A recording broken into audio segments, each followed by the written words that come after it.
When I was about 9 years old and my brother was 12, we were playing in my room, battling each other with our action figures. I was 2.5 years younger than my brother at the time. I mean, I'm 2.5 years younger than him now. But at the time, this meant that I had to do everything that he said. And because of this, I could never win our action figure battles. He would always give me reasons why his toys were better than mine. And it would usually be an ability to do some sophisticated triple backflip kick across my action figure's face that would knock them out. Back then, my creativity was not very well developed, so I couldn't beat his. And I lost. And that pretty much got on my nerves sometimes. So, now there are actually different accounts of what actually happened that evening, but seeing as my brother's not here with us today, let me tell you the true story. And the truth is that my brother has slight anger management issues. And when one of my toys, without any push or impulse from myself whatsoever, decided to launch itself from the bed into the back of my brother's head while he was not looking, he got pretty angry. And at this point, I did the only thing that my frantic 9-year-old brain could think of. I ran. I ran as fast as I could, and seeing as I was actually quite a brave 9-year-old, the thought of going to my parents for protection would never even cross my mind. But it just so accidentally happened as a matter of circumstances that my parents' bedroom was located right in the direction that I subconsciously chose to run to.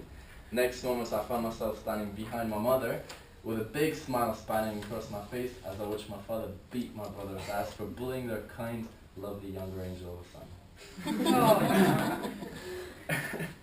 Now, I decided to share this story with you because it involves something very close to anyone's past, and that is family. Recently, I've heard a Toastmaster speech, a great Toastmaster speech, in which the speaker was telling us about their humongous family composed of dozens of cousins, sisters, brothers, sons, uncles, etc., who were all really, really close. And this really, really touched me, seeing as my close family is pretty much composed of the 4 members that you just heard about. Nevertheless, small does not mean quiet. Me and my brother were like petrol and fire, so when we was placed together, we'd erupt in a chemical explosion, causing damage to anything that surrounded us. But eventually something unusual nowadays happened. We grew up. My brother went on to work at a real estate agency, and I went on to go to university. And with this thought, I would like to move you to my present life, and to talk to you a bit about my present. I'm currently studying at Glasgow University here in Scotland, and I'm studying business management and psychology. Now I would like to clarify something, because when I say I'm studying, it doesn't really mean that much time spent on top of books, reading and researching. When I say that, it's more like I'm doing about 13 hours a week of lectures, what I'm meant to do, but then on the other hand I'm doing completely unrelated, still important stuff unrelated to my course, like I like being part of clubs and societies, having different positions, speaking to you this evening, web design, and dancing salsa.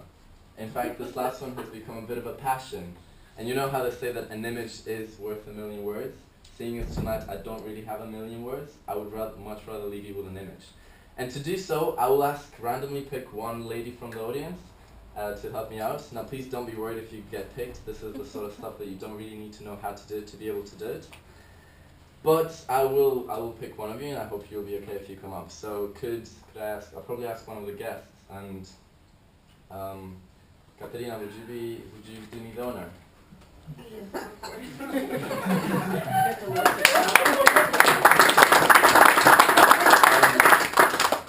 So just stand there, relax. I'm gonna turn on some music, and you just relax and follow.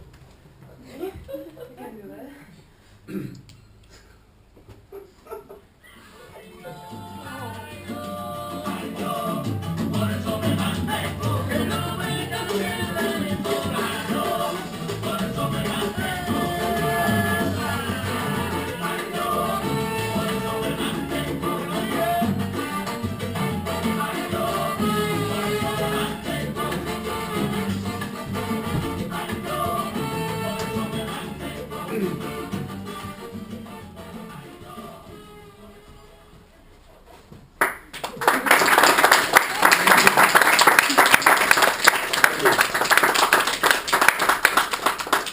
Now this was a small demonstration of what I spent doing pretty much 20 hours a week, which is in fact 7 hours more than I go to lectures.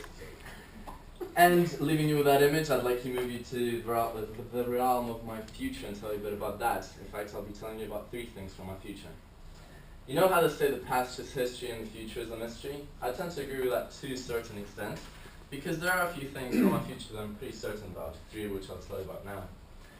For example, I'm pretty certain about what I'll be doing after this Toastmasters speech today, Toastmaster meeting today, which is in fact practicing for a salsa competition that we're going to go to in May with my team. I'm also pretty certain about what I'll be doing the Monday after that, which is I'll be going to Aberdeen to attend a real estate investment course designed by my favorite author, Robert Kiyosaki.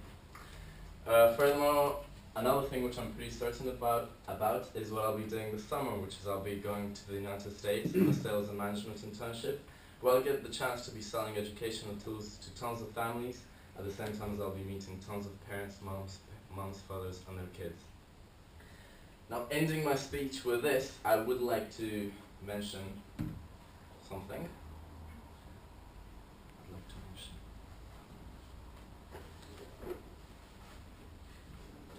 I have time, it seems, so I can take a few seconds.